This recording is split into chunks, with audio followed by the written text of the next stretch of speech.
Have you ever seen such a day? Look at that sky. Crystal blue.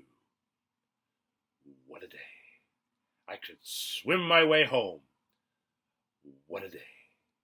Hey, brothers and sisters, cats and chicks, how you doing today? Dr. Mouth here with you, getting ready to do another edition of Slipped Through the Cracks with one of my all-time favorites here. But you know, as I sit down to record today, such a gorgeous, beautiful day here in the hood. So just sitting back, admiring, what a day.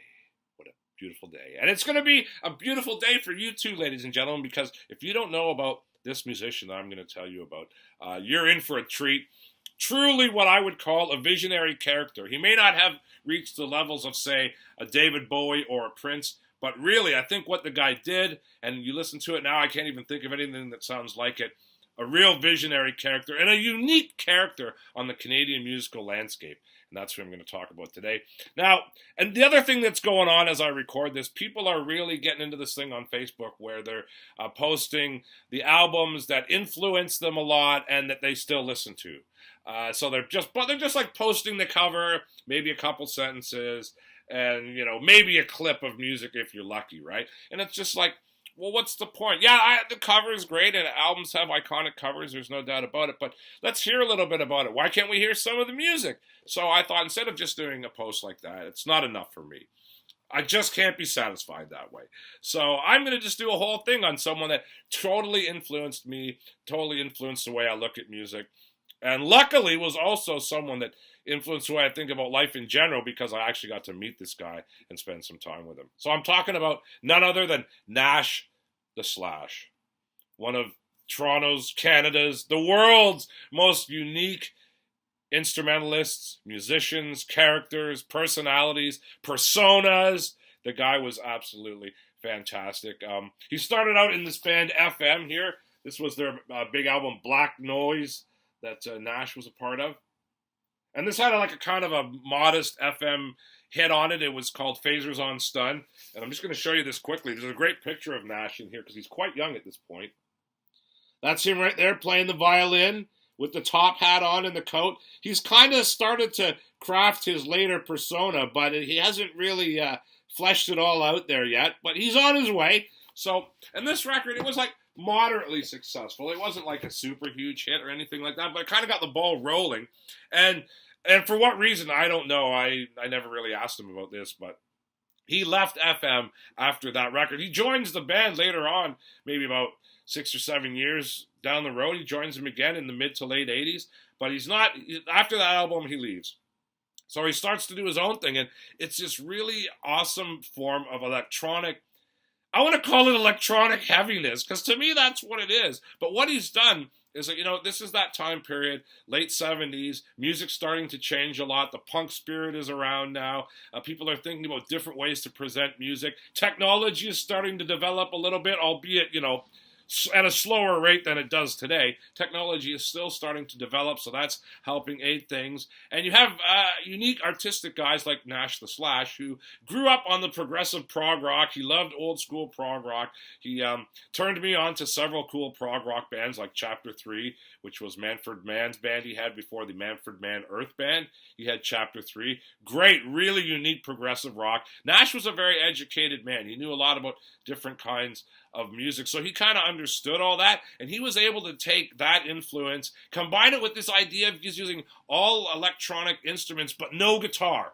No guitar. He would use electric mandolin, electric violin, keyboards, tons of crazy effects and pedals and gimmicks and tricks and little things that he would do to get his sounds. And he would use drum machines. And at this point, again, basic technology. Sometimes the drum machines on his records sound like Tex and Edna Boyle's Organ Emporium special, if you remember that from SCTV. Yeah, so he combines it all, though, in this great, heavy, intense stew, and it's really, really fascinating stuff. And this was his first release here. It was an EP with only 4 cuts, and it was all instrumental. It's called Bedside Companion.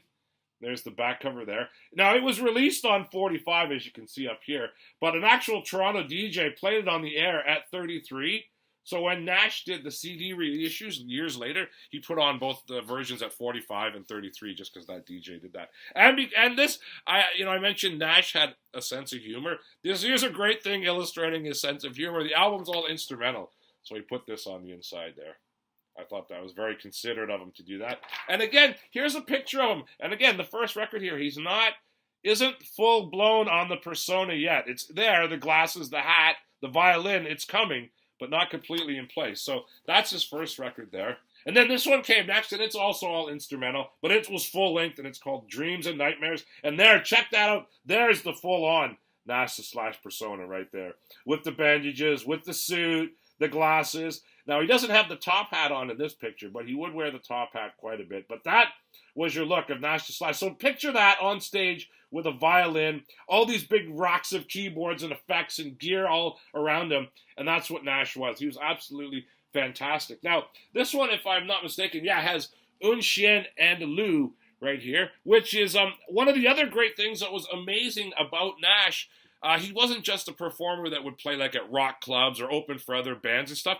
He was much more artistic than that. And he would often do his own shows that he would put on, or he would do them in conjunctions with movie theaters, and they would show old silent films like Un Chien and Lu. They would show Cabinet of Dr. Caligari, Nosferatu, and Nash would play live along with these silent films. It was one of the coolest things I ever saw. In fact, if I think about it, I probably saw him playing with movies more than I actually saw him playing in clubs and venues like that, because he just did those shows all the time, and they were really, really fantastic. This big rack of keyboards, and he's playing away, and the music and the film, and just really, really mind-blowing. So it wasn't just a regular musician who would play in clubs. He did a lot of interesting stuff. And some of his music did get used later on in soundtracks and films. He did do some soundtrack work. Now we've got to the record that we're going to talk about, that we're going to feature. To me, this is like it's a classic. There's nothing wrong with it. There's no bad tracks on it. It's an amazing document of the time. Yet also, to me, sounds somewhat new if you listen to it. I think maybe the drum machine might be the only thing that makes you think of the past, but everything is old is new again anyways, so I don't know if that would necessarily be the case. But just a fantastic record. It's his next record, and this one, it's a mixture. You get instrumentals and you get songs with lyrics, some that he wrote himself and some that are covers, because he did, again, with his sense of humor, he did some very, very interesting covers, as we'll see. But this is it here. Look at this cover, man. This is such an awesome cover. I just love it. Nash The Slash. The album's called Children of the Night. It was recorded in England, actually. Steve Hillage, you prog rock fans will know him. He was in bands like Gong. He was actually the producer of this record. And I have to say, he really did a great job. The record sounds fantastic. I still think it sounds great to this day. He probably didn't get much time to hang out with Nash beforehand. He certainly managed to capture Nash's spirit. And I just love that with the kids walking down the dark sewer there with Nash. But then on the back, it's the evil kids. They've pulled Nash down. They're starting to unwrap his bandages. And I just love it. It's got that total British, Children of the Damned look to it. It's just shot so well, shot so nicely. Very, very, very, very cool. Very, very cool. So this is like a fantastic record. This is the one. It says right on the back. This is the one, and this was one of the things that always grabbed me, too, about this record that really made me want to hear it even more when I saw this on the outside. Right at the very back here, down in the credits. I don't know. It's in here somewhere. It says, "There are no guitars on this record." He was making it blatantly clear. No guitars on this record. Trying to break away from guitar-driven rock, which had been so big until the time of the early 80s like this. So there you go. Nash even declaring it. Tells you everything else that's on there, though. Electric mandolins, violins, keyboards, every other kind of conceivable instrument.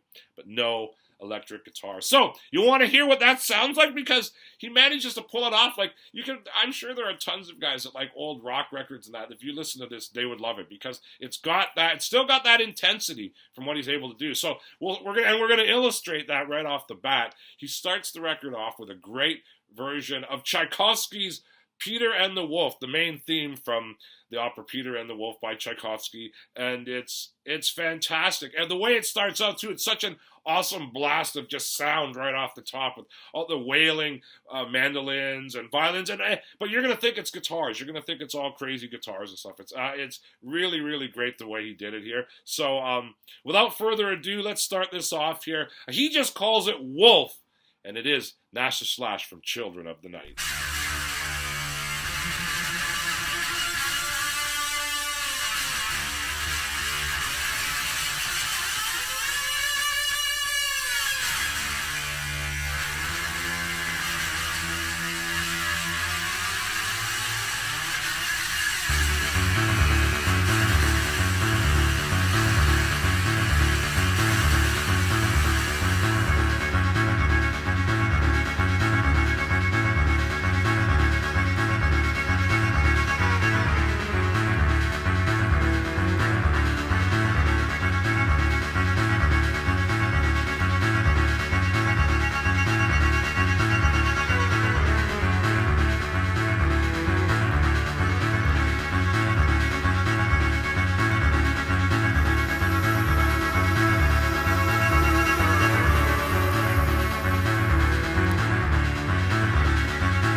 Okay, so there you go. How does that? I wonder what Tchaikovsky thinks about that, ladies and gentlemen. I always love radical departures like that, or radical changes when you take something that seems so established in its original form, and you take it and just kind of mutate it up a bit. I love that. And a great job there with Wolf. Okay, now we're going to move on to one of Nash's originals.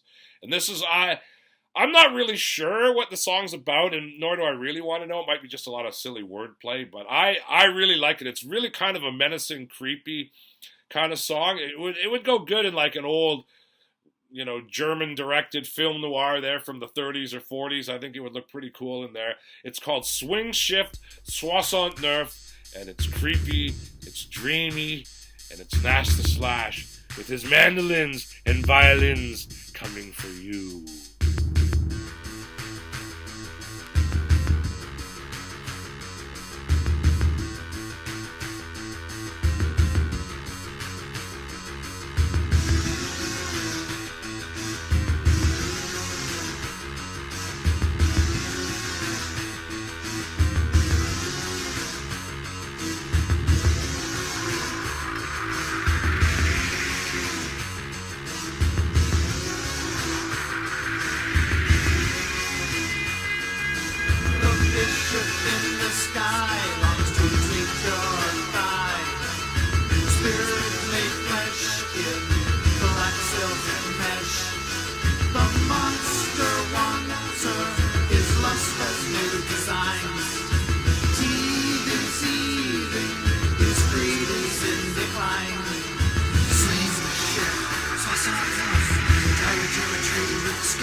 There, are you okay after that one? I mean, I love the sounds in it, though. It's definitely got a creepiness to it, but I love the sounds in it. It's a very, very great song and really a neat original. That's actually the second version of it. He did it he released it as a single earlier, and it's a different version along with Dead Man's Curve, which is also on this record in a newly recorded version. So if you get the single, those versions are actually different than the versions that are on the record. Now, I mentioned Dead Man's Curve. I mentioned that Nash, he loved to do covers. He really had fun taking different older music from like the Tchaikovsky there and playing around with it. So we're going to get into one of those here now. There's 3 on Children of the Night, actually. There's, as I mentioned, Dead Man's Curve. There's 19th Nervous Breakdown by the Rolling Stones. He does that. But my favorite, because again, it shows his sense of humor and he's kind of playing with it. And it's like kind of was the ultimate punk thing to take an old classic rock song and rewrite the words and kind of make fun of it. And that's kind of what he's done here. He takes Deep Purple's Smoke on the Water and turns it to Dopes on the Water and rewrites the lyrics. But I love it. I loved, you know, I never liked this thing where there had to be camps. Like the punk's got to be here and the metalhead's got to be here and the soul guy's got to be over there and the psychedelic guy's got to be in the back room. Like I hated that. I always hated that. Why can't you just listen to everything? So I always thought it was great when they would poke fun at the old guys or anyone kind of make, you know, anyone's up for being made fun of. It has to be that way, man. You have to be able to take a couple little pokes. So this is Nash poking at Deep Purple and kind of the rock scene of the time with Dopes on the Water, Fire in the Sky.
So what do you think? I mean, in parts of that, you could say it's even heavier than the Deep Purple version, probably. It gets pretty cool in there. So there you go, Nash, Dopes on the Water. Just one of many covers he would record throughout his career. In fact, in one of his later albums in the 2000s, he called it Inagata de Nash, where he did a version of Inagata de Vida. So there you go. But going back to Children of the Night here, I want to play 2 more tracks here, and I want to stick with Nash originals. So we're going to play the title track of the record, Children of the Night. Now, as you might expect from a guy that's going to dress up like this or like this, he loved horror movies. He loved the old horror movies. He loved modern horror movies, too. I often saw him when there would be special horror movie screenings, especially of films that were fallen off the ladder, slipped through the cracks, the horror ones you wouldn't see in the big theaters. I often saw Nash at those screenings. He loved horror movies, so it's only natural that he'd be influenced by them in his music. Children of the Night, he's taking it, I'm sure, from the classic line from Bela Lugosi in the 1931 version of Dracula, where he says, you know, the children of the night, what music we make, you know. So I think that's the influence here, and it's so great, though. Like, he's not the only musician to quote that line, by the way. Rocky Erickson Bauhaus and a song about Bela Lugosi. But it's a great song, incredibly catchy song.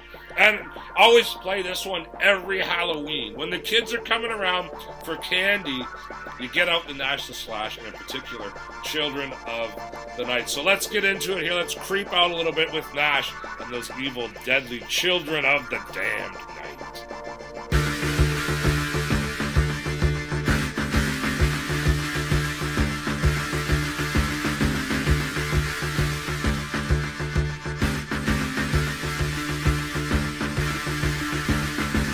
Of evil, prepare to attack.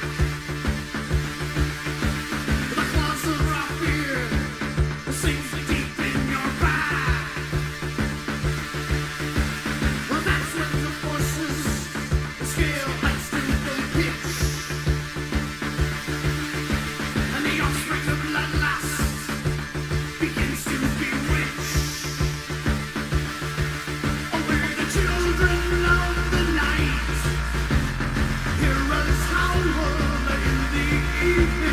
children of the night.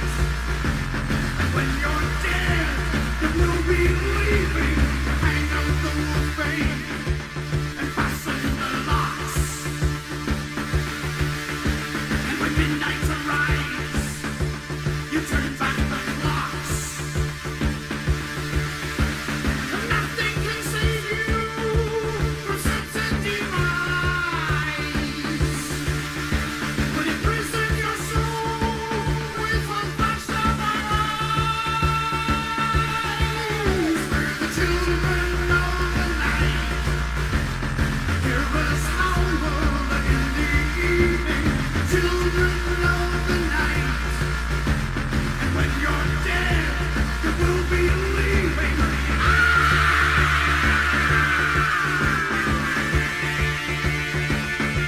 Okay, isn't that great? Oh man, the Children of the Night, creepy, and again, the sounds he gets out of. Listen to some of the lead breaks in that. You know, he's playing on the total style of a guitar player, like in a rock band, but he's doing it all with mandolins and violins and keyboards. It's unbelievable. So I want to wrap up with one more final song here. It's the last track on side one. It's called In a Glass Eye. Again, one of Nash's originals. Just really super intense, and just shows how he's able to create such intensity with these instruments. It constantly blows me away, the power behind this record. And he certainly got the bass nicely cranked heavily into the mix too when it's needed. It's not always there, but when it's needed, as in this one, when it comes in through the part near the end, oh, it sounds absolutely brilliant. So I'm going to let the whole track play on this one because I think it's great and it's a good way for us to finish off Children of the Night. So we're going to take one more journey into the mind of Nash the Slash, and let's go deep into the glass eye.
So there you have it. Nice. I love the just wailing intensity. It's perfect. Again, in the crafted in the vinyl era, a perfect track to like end the side. Just big, heavy wailing. Perfect for the end of the side there. So that's it. The great Children of the Night by Nash The Slash. Other great Nash The Slash records. This came after Children of the Night. This is called Decomposing, and it was an EP with instrumentals. But as you can see here at the top, it says playable at any speed. Playable at any speed. And just to back it up, ladies and gentlemen, Nash puts up, there you go, look, right there on the label, he puts the various times at each speed. Want to know how long it'll play at 78? There it is, right there on the label. I thought that was amazing. And while we're speaking of labels, look at how cool this one is for Nash's. This was his own design, Cutthroat Records, and it always had the skull like that, where the spindle on your record player would come right up through his eye. And I always thought that was just one of the coolest labels ever. Very cool, and it just shows you what an artistic, smart guy Nash was as well. And the other thing too, I actually bought this in a record store in my small backwards town that I grew up in. And the idiot that worked in the record store when Decomposing was in there, and it playable at any speed on the back on the plastic on the outside, the guy wrote, "No way, no way, you can't play it fast, no way." What a jerk! I always thought that guy was a jerk for doing that. Okay, and then after that one, this was the next full length release. It was called "And You Thought You Were Normal." Great picture there. Lovely artwork on the front of this. I really thought, again, kind of creepy, but really cool. And very strange with the brickwork and then the goalies and stuff. And this one, it was like, side one had songs with vocals and side two was instrumentals. It's all original material. One of the tracks, Dance After Curfew, which became a big hit in foreign countries where they weren't allowed to go out after curfew. That was produced by Daniel Lanois, believe it or not.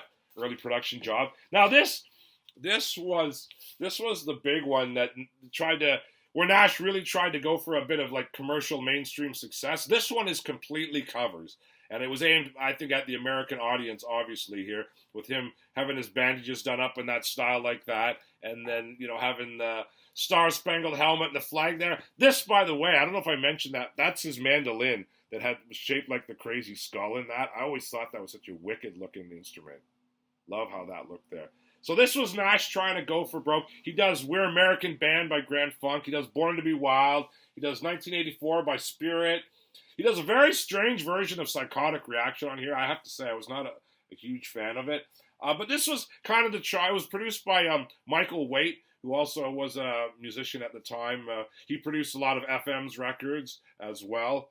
He's involved with this production, but it didn't really go over with the public. I mean, the American Band got played a fair bit up here on the radio, but it didn't really catch on overall. And after that, it was really just kind of small independent releases and him playing lots of gigs. This one came out the same year as American Bandages. This is on Ralph Records from the States, the label associated with the Residents. And it was a compilation of early stuff. But it didn't come out till like 84, which is kind of interesting. I guess they kind of thought that record was getting more attention, so they'd put out some of the early stuff. This has that first single I talked about with the original versions of Dead Man's Curve and Swing Shift, Soissons Neuf. Those versions are on here, as well as cuts from the first EP, Bedside Companion, and the second full-length one, Dreams and Nightmares. So that's a really cool compilation to have, even for a Canadian fan. It's a good highlight to have on the side, a couple things you might not have. And this also got released just a couple of years ago. This label, Artofact, released all the Nash records, re-released them all. And this is one that was kind of a small produced bootleg at the time called Hammersmith Holocaust. And it's a live recording of Nash playing with Gary Newman, because he got to play with Gary Newman. He toured with Gary Newman. There's the picture of the marquee from the Hammersmith Odeon when this is recorded. And yeah, Gary Newman, there's liner notes on the inside that tell the whole story, but Gary Newman was in Toronto rehearsing for a tour, and he walked past the club, and he heard Nash playing, and he heard the music coming out of the club, and he went in, he checked it out, and he stayed for the entire set, and he was completely blown away by how good he was. it just blew his mind, and he thought, I have to put this guy on tour with me. He already had a support band picked. He had to tell them, no, sorry, I'm going to put this guy in instead. But and there was kind of a friendship developed out of that. He toured with him again after that. He also played on Gary Numan's record Dance, if you know that one. That was after Pleasure Principle. So yeah, I always thought that was really cool, the Gary Numan Nash the Slash connection there. Nash, just can you imagine that? You're playing in a club, Gary Numan walks in and he goes, I'm starting my North American tour or my worldwide tour in like a month or two, I think. Can you come and be the opening act? Like, I'm just like, absolutely mind blowing. So there you go. And there was also, I thought I had another one here. Yeah, this is the one that came out in 1999. It's called Thrash. That was one of his later records of new music, instrumentals and covers and things. And this is when I met him, actually, in 1999 when Thrash came out. I was writing for a music magazine, and I got to... I found out he lived in my neighborhood, so we did the story in person at his place. Great guy, great sense of humor, really clever, really smart. Like I said, introduced me to music I had never heard before. Once he knew that I was involved with pro wrestling, because I was hosting a show on pro wrestling back then, we became fast friends. He loved pro wrestling. He loved the crazy stuff, ECW, Mankind. He loved Cactus Jack, Mick Foley, all that kind of stuff. And we would often sit around and either listen to music. He would turn me on to music, or we would sit around and watch crazy old wrestling. And he just loved that stuff. In fact, he had this was so awesome. He showed me a picture of him that was taken with him and the Macho Man Randy Savage and Elizabeth. And Macho Man, one of the biggest wrestling stars of the 80s, he was here in Toronto on a personal appearance, and Nash was a huge fan. He dressed up in his entire Nash regalia with the bandages on, suit, top hat, everything, went down, got his picture taken with Macho Man and Elizabeth. It was one of the most amazing pictures I'd ever seen in my entire life, and really just epitomized to me that whole...